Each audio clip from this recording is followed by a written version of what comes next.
Awkward face. I might regret filming this because of two reasons. One, I'm sick, I have a cold, and two, I'm not wearing any makeup, but I'm about to. I'm about to put on just some lipstick and call it good. But I don't want to regret this video because of those reasons. They're really dumb, they're petty, and the simple fix is to just do it. Voice crack. Voice crack. Can't even say voice crack. The voice crack was so bad. Okay, so this is another one of those dating informative type of videos where I just talk about my dating life, dating experiences, and I have some juicy things. They're juicy to me anyway. I just like to document this. This is like my journal. My platform is like my journal. And so let's just go. I am sick, excuse the voice. I just feel like this will put me in a better mood and help me get to health faster because I'm doing something that I love, which is to film. Okay, so dating advice, the lessons learned, blah, blah, blah, the updates. Here we go. So let's talk. Obligated to hang out. You never want to feel obligated to hang out with your partner. That's a red flag. That's a stop sign saying stop. No, not okay. Because the person is fatiguing you. They're exhausting in some way. And it could be their personality, their behavior, how much they care about you, if it's overbearing. They could mean well, but it just comes across as needy a bit much. So that's something to consider. My first real relationship was not abusive, but it was long distance. And so the technically first guy who I was dating, he was abusive, but I don't really count him as like my real relationship. That was just all in all terrible, awful. But my first like official boyfriend, if I can call him that, he there we go. Sorry guys. I hope this isn't annoying to watch. But anyway, he was a really good person. I think very highly of him still to this day. We just didn't work out, as simple as that. But he was long distance. And so my brain is telling me long distance feels right. Like maybe less communication, not seeing them as often. And so I've had to really toy with that, the conflicting feeling with that, because that's just not realistic. That's not real life. That's not how it is when you're with a partner. And my previous partner, who I broke up with the end of July, sweetheart, sweet guy. It was around end of July, started about August, I think it was. No, it was the end of July. Yeah, it was the end of July.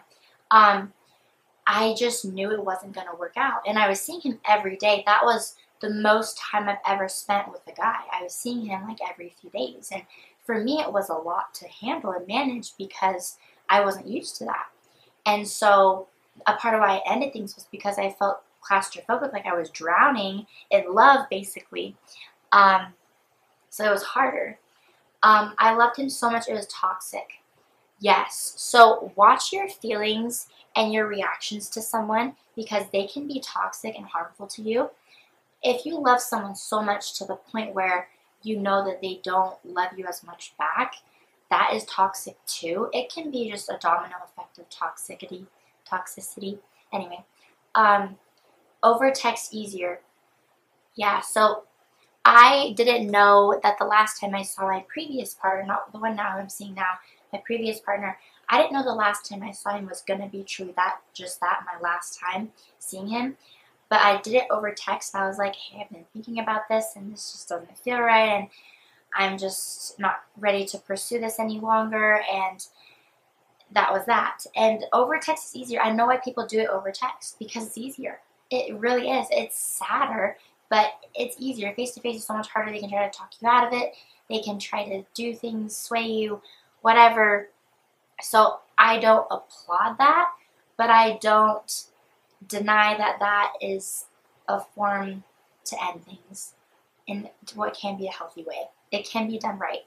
I hope what I did was okay. Hope that was right. Said didn't like my dress. Okay, so this is a story time. I'll be brief because these can get really, really long-winded with me. But I was so excited about this new Target dress that I had found. And ironically, I go back like 2 months later after I buy the original and I see it on the rack by itself. It was like there was only one left. I was like, what? And I just thought of it as a sign to me, like the universe trying to say that I was in the right, not in the wrong, in the right.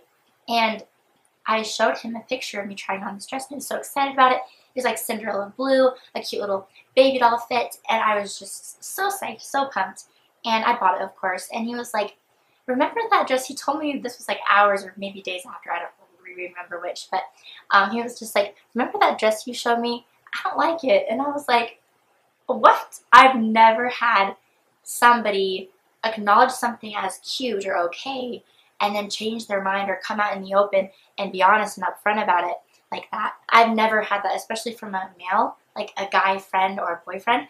I've never experienced that, and I was like, what? I was like aghast a little bit, but I just kind of tried to brush it off and have it roll off my back, and I was just like, okay, well, now I know not to wear that dress around you. But it impacted me because it told me, like, I'm going to let this person sway me into not liking what I like, which I didn't like. So it was sad. It made me sad, you know. Dropping all the old Tinder boys, yes. When I'm in a relationship, I drop the people who I was talking to casually. I drop them all. All the guy friends are gone. They're down the drain. They're flushed down the body. Because your person becomes just that, your person, your one and only. And with me and Brody, that's how it is too. I don't talk to any other guys. Snapchat, Tinder, they're gone. I don't talk to them anymore. Nothing against them. There's nothing on them. There's just that feeling of ick, like you're talking to other people, you're spending time with other men, per se, like through communication, through conversation. To me, it's not worth it. Don't expect to marry first person just because you're intimate. Okay. Tinder can be a scary, dark place. It's a rabbit hole, honestly. And so many people play games, and they're not there to play nice. I've learned that the hard way the past year since I was on there again. And the Tinder mindset is like sex first and you last, kind of, as cold as that sounds. But I'm so glad to be off of it, and Brody is too. He's like, what a joke of a game it is, you know.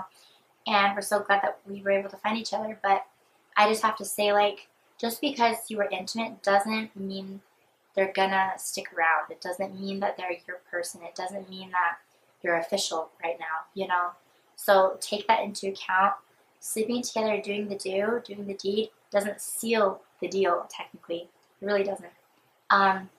You have to kiss a lot of frogs to find your prince.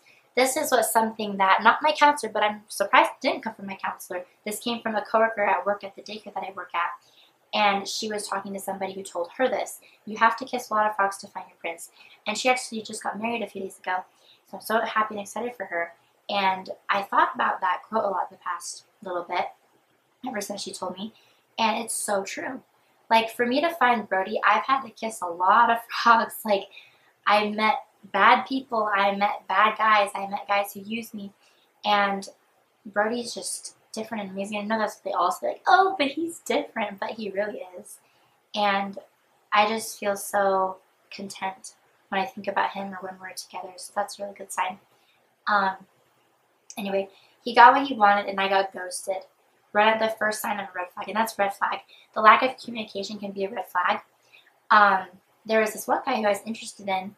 We were talking for a little bit, and he was a good communicator at first. And then right after we slept together, we hung out and slept together for the first time, he ghosted me for like a full day. And I was like, this is weird because we were talking so avidly for days. And then he's like, oh, by the way, I don't want anything serious right now. I was like, what? And I even told him, I was like, I don't want to sleep together if it doesn't mean anything to you. I told him that. I was like, I wasn't prepared to sleep together, but if that's just how it goes, and that's how it went. Anyway. So that was frustrating. Lack of communication is a red flag. Some people say no news is good news, but no communication is bad news.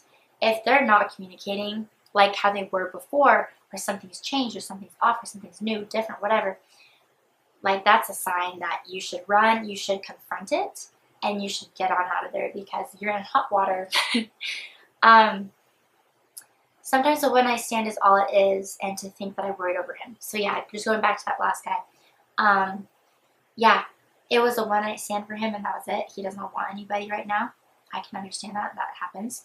But yeah, so it was all that just for him. You know? There's someone for everyone. There's plenty of fish in the sea, and it's not the end. It's so true. Think of the thousands, the billions of people we have on this blasted, bloody planet. We have a lot of us. We have a lot of options. And if it's not going to work with them, you have other options. You can move on. You have the right to move on and find your person. You're not stuck on one person. And with my previous ex, not the last previous, the one before, I loved him so much.